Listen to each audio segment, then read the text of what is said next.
ගෑනුකමක් තියෙන ශ්‍රී ලංකාවට කොහෙන්දෝ විසිකොරාපු එකක්ද කොහෙද එව්වා මෙවුන්ගේ සමාජයේ කණ්ඩ ඕනෑ කියලා. ඒක මෙවුන්දලා ගත්තා.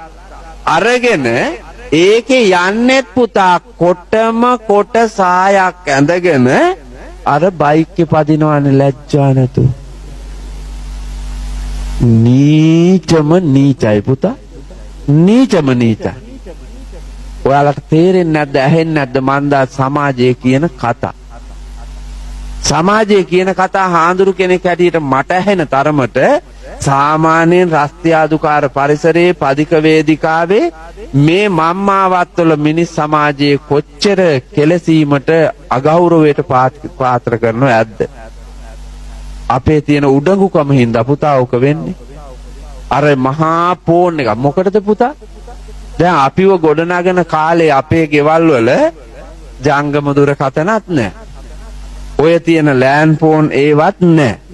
මොකක්වත්ම නැති කාලේ අපිව හැදුවේ.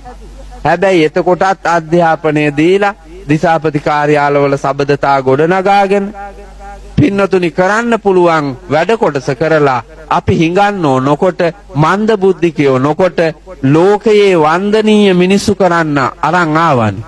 දුරකථන තිබ්බේ නැහැ. දැන් ගෑනිට 2යි මිනිහට 2යි කෙල්ලට 1යි කොල්ලට 1යි ගෙදර 1යි ෆෝන් 7යි පුතා. ෆෝන් 7ක බිල් ගෙවන්නේ කොහොමද බලන්න. ෆෝන් 7ට බිල් ගෙවන්න බෑ ලේසියෙන්. ඒ හින්දා තාත්තා සේවාස්ථානයේ හොරකම් කරනවා. අම්මා පුතා ශරීරය විකුණනවා සමහර ගෙවල් වල. මන් දන්නවා සල්ලි හම්බ කරන්න. අර මාන්නාදිකගේ ලෝකෙට පෙන්නලා යාන වාහන පෙන්නලා ඇඳුම් පැළඳුම් පෙන්නලා කෑම බීම පෙන්නලා රංගපාණ්ඩ සල්ලි මදි. අම්මා ඇඟ විකුණනවා තාත්තා හොරා කනවා සමහර පවුල් වල. ඇඟ විකුණන්නත් ලේසි පුතා. පාරේ යනකොට කාමර තියෙනවා. හෝටල් හිමියා කාමර හිමියා ඇඟ විකුණන ගෑණිගේ ඇඟ සල්ලි වලට ගන්නවා. පොඩි කාලයකට රුපියල් 2000යි ගන්නවා. අරගෙන කාමර හිමියා ඇඟවල් පෙරේතයෝ ඉන්නවා. ඇඟවල් සල්ලි වලට ගන්න ගෑනු ශරීර සල්ලි වලට ගන්න පෙරේතයෝ ඉන්නවා පුතා. ආන් ඒ පෙරේතයෝ ගිහිල්ලා අර කාමර හිමියාගෙන් ගෑණියෙක් සල්ලි වලට ඉල්ලනවා. 2000ට ගත්ත එක ඌ 8000ට විකුණලා ඌ 6000ක ලාභයක් අරගෙන 2000ක් ගෑණිට දෙනවා. ඔය කාමර ඇති ඒ වාගේ පුතා 99.999%ක්ම එහෙම වුණා තියෙනවා. එහෙම නැතුව මේ පාරේ යන අහිංසක මගියන්ට අතරමං වෙච්ච වෙලාවක විකුණන්න නෙමෙයි ඔය කාමර. එහෙම නෙමෙයි ඔය කාමර. මම හොඳට දන්නවා. දැනගෙන මේ කියන්නේ නෑ හාමුදුරුවනේ අපේ එක නම් එහෙම නෙමෙයි. එහෙනම් හොඳයිනේ. අපේ එක නම් එහෙම නෙමෙයි නම් එහෙනම් හොඳයි අප්පා. මාත් මේ බලාපොරොත්තු වෙන්නේ එහෙම වෙයි කියලානේ. සත්භාවයෙන්ම යම් කෙනෙකුට කාමරයක් දීලා නවාතැන් පහසුවට ඒ මිනිස්යාගෙන් කීයක් හරි පාඩු නැතිව අරගෙන ඔබේ ජීවිකාව ලස්සනට ගෙනියන්න පුළුවන් නම් ඒක හොඳයි. මාත් හරි කැමතියි එහෙම. කසාද සහතිකේ බලලම ගන්නව ඇති. ඔය එන දෙන්න. මේ දෙන්න අඹුසැමියෝමයි. මෙවුන්ට ඉන්න කාමරයක් නැති හින්දාමයි මේ එන්නේ. පිටමනේ බුදියන්න කැමති පුතා. පිටමයි බුදියන්නේ. කසාද බැඳලා ඔයාලා කසාද බැඳලා නම් ඉස්සරෝම ගිහිල්ලා කොහෙද බුදියයි? ගෙදර. බුදියවුවා ගෙදර. කොහේ හරි කනත්තක බුදියවුවේ කනත්තක. මොකෙක්ගේ හරි පාළු හෝටලයක බුදියවුවේ. බුදියලා තමයි ආපහු ආවේ.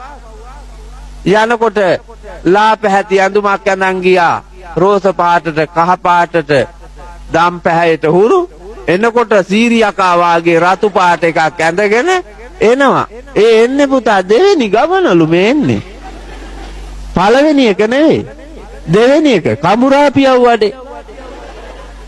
කමුරාපියව මේ වාගේ ගොන් 70ක් ශ්‍රී ලංකාවේ පහළවීම ගැන බලවත් දුකක් තියෙන්නේ.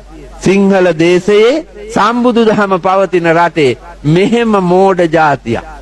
අර කලාවැවේ මා සුදු මල්ලි දැකලා ඇති කලාවැවේ පැන්නුම. ඔතන ආනන්දනීය තැනක් අර ගල්වල හැම නැකත් දවසටම යන්නකො බලන්න මගුල් ජෝඩු ඇවිල්ලා කාර් එක මෙවුන්ට සෞන්දර්යයක් නැති මහ සත්තු జాතියක් ගොම් අර ගල් ගොඩට බැහැලා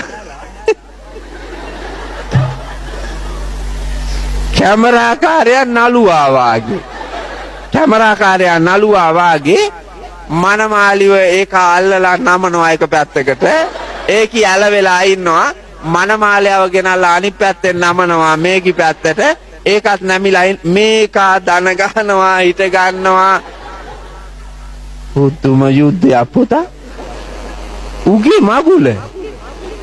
මගුල අරුන්ගේ නෙවෙයි ඌට එදා මගුලක් ඌ ඊට පස්සේ පුතා අවම වශයෙන් ගහනවා ෆොටෝ 1000ක්වත් මගුලේ කටයුතු නිමා වෙනකොට ඌ ගහනවා ෆොටෝ 1000ක්වත් හදනවා මේ විතර ඇල්බම් එකක් හදලා ගේනවා රුපියල් 95000යි ඊට පස්සේ වත්තේ තේක ගස් ටිකක් විකුණලා පල්ලෙහා තිබුණු කුඹුරු අක්කර භාගෙත් විකුණලා මේක අරුවා ගන්නවා ඇල්බම් එක දානවා කබඩ් එකේ එළියේ මෙවුන් දෙන්නා ගහ ගන්නවා උකස් ගත්ත කුඹුරේ උකස් ගත්ත මිනිහා වී පටෝගෙන යන්න යනවා මෙවුන් නිකට රාත තියාගෙන කාල කන්නි 70 පුතා පෞකාර ජාතිය පංචස්ථාප වෙනවා මේකනේ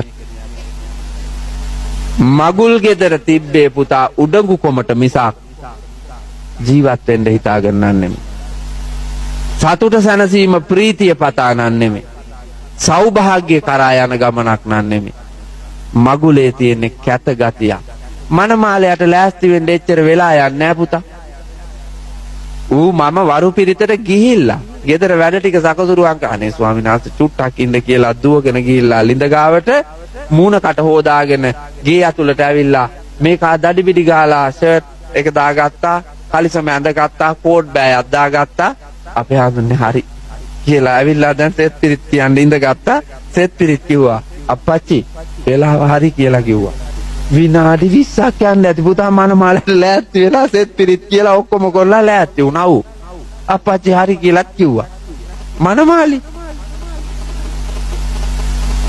ඒකි පාන්දර දෙකට ඇහැරවන්න ඕන පාන්දර දෙකට ඇහැරවලා කපරාදු කරන බාස්ලට එන්න කියලා පොටි අදිනේ උන්ට එන්න කියලා තීන්ත ගානේ උන්ට එන්න කියලා ඇහි බැමි ගලවනේ උන්ට එන්න කියලා මේකිගේ ඇහි බැමි ගලවලා කපරාදු කරලා පොටි ඇදලා වැලි කොළ දාලා කපලා මම බලන්න හිටියා මහත්තයා ටීවී එකේ පෙන්නනවා මේ සහතික කාරණාවක් මං කිව්වේ අර පොටි අදින හැඳි තියෙන්නේ ඒ හැඳි අරගෙන ඇත්තටම මෙහෙම අදිනවා ඒකොල්ලා ෆෑන් එකක් අල්ලලා ඉවරලා වේලෙන් දැරලා වැලි කොළයක් දාලා කපනවා වැලි කොළේ දාලා කපලා බ්‍රෂ් කරලා ඊට පස්සේ ආන් අර තීන්ත අරගෙන බොලන් ගොර කාණ්ඩ වාගේ කරුමෙට ඉපදිච්චි අපි ගොර කාණ්ඩ වාගේ ඔය කරුමෙට හම්බෙච්ච ඔය ශරීරය ආයේ මාරු කෙරුව හැකිද පෙර සංසාර ගමනෙන් හම්බෙච්ච එකක් නේද පුතා ඕක ආයේ මාරු කරන්න බෑ ඒක ගෑනුකම මේක පිරිමිකම ඕවා මාරු කරන්න බෑ සම අයිතීන් ඉල්ලුවාට රූපේ වෙනස් කරන්න හැදුවාට කර්මානුරූපව හැදිච්ච එක පුතා මාරු කරන්න බෑ මොන જાති කෙරුවා වෙනස් කරන්න හදන්න වෙන්නේ පුතා විරූපී වෙනවා මිසක් සුරූපී වෙන්නේ නැහැ ඇත්ත කතාව ඒක අපේ මට මතකයි ඒක දේශපාලඥයන්ගේ ගෑණියක් හිටියා යකා තමයි ඇහි බැම ගාලා මෙහෙන් ඇඳලා බලන්න තනි යකානේ ඒ මිනිස්සුන්ට කන්නාඩියෙන්වත් පේන්නේ නැද්ද දන්නේ මං අර හිටපු එක නෙමෙයි කියලා එහෙම හැංගීමක් නැති උඩඟු කොමක් තියෙන අන්ධ භාවයනේ පුතා උඩඟු කියලා කියන්නේ අන්ධ භාවය ඒක තමයි ඔය තියෙන්නේ සල්ලි රුපියල් අර මට හෝටලයක බණකට එන්න කියලා තියෙනවා කොළඹ මහා හෝටලයක ඒකේ ඒක කළමනාකාරවරයෙක් මට කිව්වා රූපලාවන්‍ය කටයුතු නැතුව සාරිය අඳින්න 12000යිලු රූපලාවන්‍ය කටයුතු සියල්ල නිමා කොට සාරිය අඳින්න 45000යිලු පුතා